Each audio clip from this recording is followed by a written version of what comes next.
আসসালামু আলাইকুম রহমতুল্লাহ। আশা করি সবাই আল্লাহর রহমতে ভালো আছেন। সাম্প্রতিক ছড়িয়ে পড়া এই ভিডিওটা দেখুন।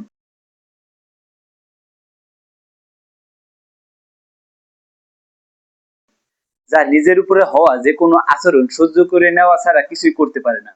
এর আলোকে কোরআনের বাণী ও তার ব্যাখ্যা। এই দৃশ্যটি আমাদের মনে করিয়ে দেয় আল কোরআনের সূরা হজের ৭৩ নম্বর আয়াত, যেখানে মহান আল্লাহ তাআলা স্পষ্ট ভাষায় বলেন, আল্লাহকে ছেড়ে তোমরা যাদেরকে ডাকো তারা সকলে একত্রিত হয়ে একটি মাছি তৈরি করতে পারবে না বা সৃষ্টি করতে পারবে না, এবং মাছি যদি তাদের থেকে কিছু ছিনিয়ে নিয়ে যায় তারা মাছি থেকে তা উদ্ধারও করতে পারবে না। যে জিনিস নিজের গায়ে বসা একটি মাছি তাড়াতে পারে না, নিজের জিনিস নিয়ে গেলে তা উদ্ধার করতে পারে না, নিজের আত্মরক্ষা করতে পারে না, মানুষ কিভাবে তার নিজের ভাগ্যের সমাধান আশা করে? আমাদের মহানবী হযরত মুহাম্মদ সাল্লাল্লাহু আলাইহি ওয়াসাল্লাম সর্বদা একত্ববাদ ও তাওহীদের শিক্ষা দিয়েছেন।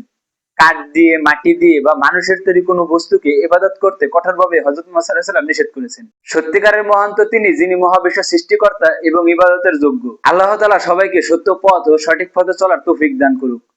আমিন।